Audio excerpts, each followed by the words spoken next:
ତମେ ତ ଗୋଟେ ରାସଲୀଳା ହେଇ ଓ ନା କେତେ ବା ପୂଜା କରୁଛ ଆଉ ବିଲେଇ ଆଖି ବୁଝି କ୍ଷୀର ପିଉଛି ଆଉ ଓ ନା କେତେ ବା ପୂଜା କରୁଛ ଆରେ କଣ ହେଇଛି ଜାଣ ଘରଟାରେ ପାଠ କରୁଛୁ କାହିଁକି ସାଳେ ଚଲେଇଛ ଗୋଟେ ପ୍ରହସନ ଆଉ କିରେ ଆମେ କଣ ପ୍ରେମ କରୁନଥିଲୁ ତମ ଭଳି ଜାତି ଅଜାତି ସ୍ଥାନ କାଳ କିଛି ନ ମାନି ଏମିତି ପ୍ରେମ କରୁଥିଲୁ ଆରେ କଣ ହେଇଛି ତୁ ଜାଣିନୁ ଆରେ ମୁଁ ପୁରା ତୁ ଶଳା ମନେ ମନେ ବୁଡ଼ି ବୁଡ଼ି ପାଣି ପିଉଛୁ ପାଣି ଆରେ କଣ ହେଇଛି କହିଲେ ସିନା ଜାଣିବି କିଛି ନ କହି ଏମିତି ପାଟି କଲେ କଣ ସବୁ ଠିକ ହେଇଯିବ ନା ସବୁ ଜଣା ପଡ଼ିଯିବ ଇରେ ଶଳା କଥାଟା ହାତରେ ପଡ଼ି ଦାଣ୍ଡରେ ଗଡ଼ିଲାଣି କହୁଛି କଣ ହେଇଛି ହଉ ଠିକ ଅଛି ମୁଁ ସବୁ କଥା ବୁଝିବି ଏଥର କଣ ହେଇଛି ଖୋଲି କହ ନାଇଁ କଣଟା ଖୋଲି କରି କହିବି ଆରେ କଣଟା ଖୋଲି କରି କହିବି ମତେ ଶଳା ଯାହା ଲାଗୁଛି ଏ ଶଳା ନାଟର ଗୋବର୍ଦ୍ଧନ ହଉଛୁ ତୁ ଶଳା ଶିବାକୁ ପଠେଇଥିଲୁ ଏ କାମ କରିବା ପାଇଁ ଆଚ୍ଛା ଝିଅ ସହିତ ରାସଲୀଳା କରିବା ପାଇଁ ମୋ ଶିବା କଣ କରିଛି ମୁଁ ପୁରା ବଜାର ଯାଇଥିଲି ତୋ ପୁଅ ଶିବା ଆମ ବାବୁଙ୍କ ଝିଅକୁ ଉଠେଇ ଆଣିଛି ମୋ ଶିବାଟା ମୂର୍ଖ ହେଇପାରେ ହେଲେ ସେ ତ ତଳକୁ ଖସି ଯାଇପାରେ ନା ଆରେ ଇଏ ପୁରା ଖସଡ଼ା ବୟସ ଯାଇଥିଲି ଖସଡ଼ା ଜାଗାରେ ପାଦ ଦେଇଛନ୍ତି ମାନେ ଏବେ ଅଟୋମେଟିକ ଖସିଯିବ ସେଥିରେ ତୁ ଆଉ କଣ କରିବୁ ନା ମୁଁ ଆଉ କଣ କରିବି ଏ ଚରଣ ଏ ଗରିବ ମଳି ମୁଣ୍ଡିଆର ରକତଟା ଏତେ ତଳକୁ ଖସି ଯାଇପାରେ ନା ତଳକୁ ଖସିବନି କଣ ତଳକୁ ଖସି ଯାଇଛି ପରା ମତେ ଯାହା ଲାଗୁଛି ତମେ ଗୁଡା ହଉଛ ନିମ ପରା ଗୁଡା ଯୋଉ ମଣିଷ ମନ୍ଦିର ନିର୍ମାଣ ପାଇଁ ଲକ୍ଷ ଲକ୍ଷ ଟଙ୍କା ନେଇଥିଲା ଶେଷରେ ତାହାରି ଯାକୁ ଉଠେଇଲ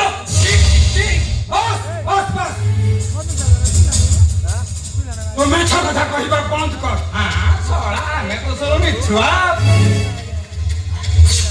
ଆମେ ସବୁ ସାରା ମିଛୁଆ ତୋ ପୁଅ ସରାଟି ଭାରି ସତ୍ୟଟି ତାଠୁ ବଳି ତୁ ସତ୍ୟ ଆହୁରି ସତ୍ୟ ନାଇଁ ଆଉ 5 ମିନିଟ୍ ଅପେକ୍ଷା କର ଯେତେବେଳେ କଣ୍ଡିରା ହେଇକିନା ଚୁଡ଼ି ହେଇକି ଆସିବେ ସେତେବେଳେ କହିବେ ଚରଣ ସତ୍ୟଟି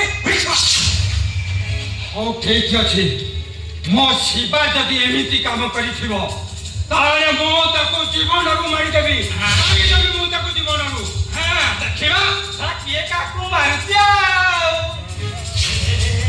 ହେଇଥିରେ ଆସିଗଲେ ସତ୍ୟା ଶିବା ବାବୁ ତୋର ଚାଲିଲି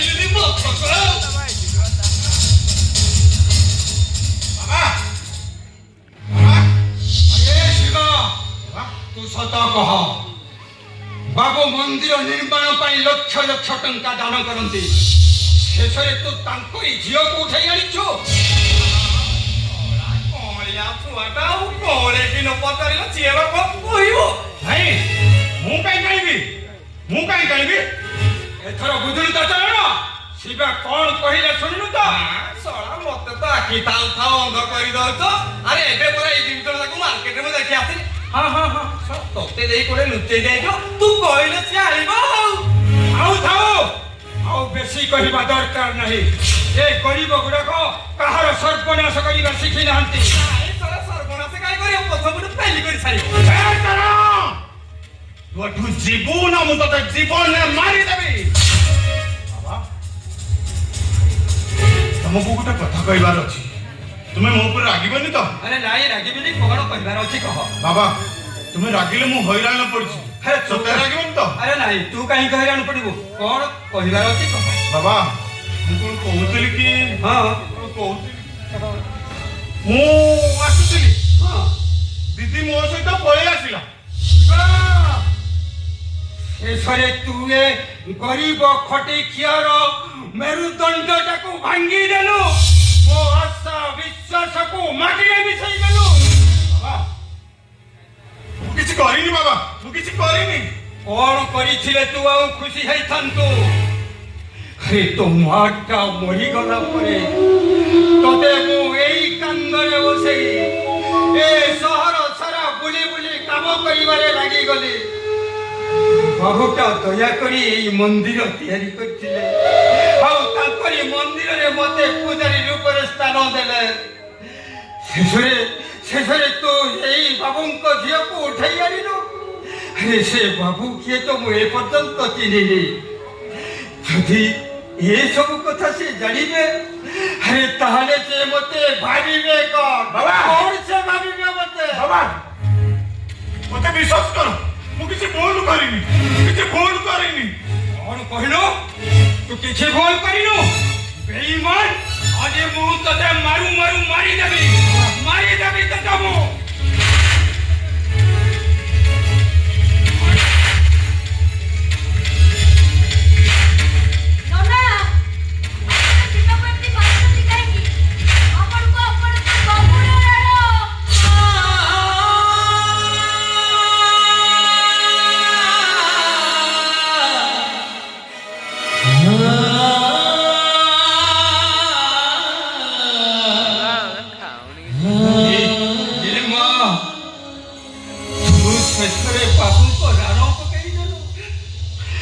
ମାନେ ତମେ ହେଉଛ ସେଇ ବାବୁଙ୍କ ଝିଅ? ହେ ଭଗବାନ, ଆସିଗଲେ ସତୀ ସାବିତ୍ରୀ, ଦେଖିବା କଣ ହଉଛି ଆଉ। ହେ ଶିବା, ଶେଷରେ ତୁ ମୋ ଆଶା ଭରସାକୁ ଭାଙ୍ଗି ଦେଲୁ। ସହରର ଗୋଟେ ଚାକ ଚକ୍ୟକୁ ଦେଖି ଏ ଦାଣ୍ଡର ଧୂଳିକୁ ପାଛାଡ଼ି ଦେଲୁ। ଆରେ କେତେ ଆଶା କରିଥିଲି, ତତେ ମୁଁ ସହରକୁ ପଠେଇଥିଲି ଭଲ ଚାକିରି କରିବା ପାଇଁ, ହେଲେ ଶେଷରେ ମୋ ଆସିବାଟାକୁ ଆପଣ କଣ ପସନ୍ଦ କରୁନାହାନ୍ତି? ପସନ୍ଦ କେମିତି କରିଥାନ୍ତେ? ତମେ ସିନା ବାହା ହେଇ ଆସିଥିଲେ ପସନ୍ଦ କରିଥାନ୍ତେ, ତମ ପା ଯୁଡ଼ି ହେଇକି ଆସିଲା, ପସନ୍ଦ କରିବେ କେମିତି? ମଉସା ବୁଢା ହେଲ, କଥା କହିବାର ଛାଡ଼ି ନଥା। ଏ ପର୍ଯ୍ୟନ୍ତ ତମେ କିଛି କରିନି। ଏ ପୁଅ ଝିଅର ସମ୍ପର୍କ କଣ ଖାଲି ପ୍ରେମ?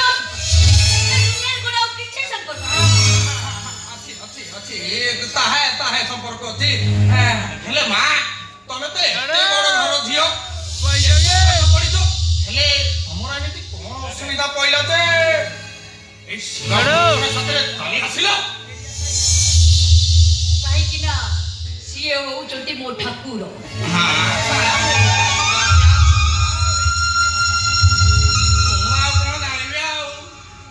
ହେ ମା, ମୁଁ ତତେ ହାତ ଯୋଡ଼ି ଅନୁରୋଧ କରୁଛି ବା, ତମେ ସତ କଥାଟା କହିଦିଅ। ଏ ଶିବା ସହିତ ତମର କି ସମ୍ପର୍କ ଅଛି? କୁହ ବା, କୁହ, ସତ କଥାଟା କହିଦିଅ। ନନା,